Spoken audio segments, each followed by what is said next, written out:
গুরু পূর্ণিমা দিন সকাল সকাল কী কী করেছিলাম আমি সব কিছু তোমার সাথে শেয়ার করি। তো তোমরা তো জানোই আমি আমার মা বাবা একটা আঙ্কেল আন্টি আর গোপাল চলে গেছিলাম গুরুদেবের আশ্রমে। তো সকাল সকাল স্নান সেরে রেডি হয়ে গেছিলাম আর করে নিয়েছিলাম তিলক সেবা। তো তারপরে চলে গেছিলাম মন্দিরে রাধা মাধবকে দর্শন করার জন্য। রাধা মাধবের দর্শন সেরে চলে গেছিলাম গুরু প্রণাম জানানোর জন্য। তো তোমরা কারা কারা গুরু পূর্ণিমার দিন গুরু প্রণাম জানিয়েছো অবশ্যই আমাকে জানিও।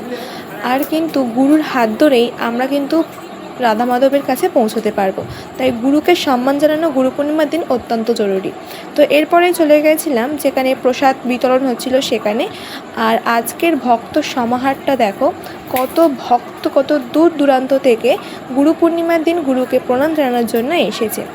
তো আজকের আমাদের প্রসাদে ছিল লুচি, ঘুগনি, কুমড়ো আলুর তরকারি, বোঁদে আর চাটনি। যেহেতু আজকে পূর্ণিমা তাই লুচি প্রসাদ হয়েছিল। তো আমাদের গুরুদেবের আশ্রম ছিল উলুবেড়িয়া, জগরামপুর। তো তোমরা কারা কারা জগরামপুর গ্রাম চেনো অবশ্যই আমাকে কমেন্টে জানিও। তো এরপরেই আমি প্রসাদ পেতে বসেছিলাম। দেখো এদিকে আমি লুচির সাথে ঘুগনি খাচ্ছি, তার সাথে কুমড়োর তরকারি দিয়েছিল, সেটা আমি নিইনি। তো এরপরে চলে এসেছিলো বোঁদে আর চাটনি, আর এদিকে আমার মাও প্রসাদ গ্রহণ করছিল। তো আজকের ভিডিওটা এখানেই রাখলাম।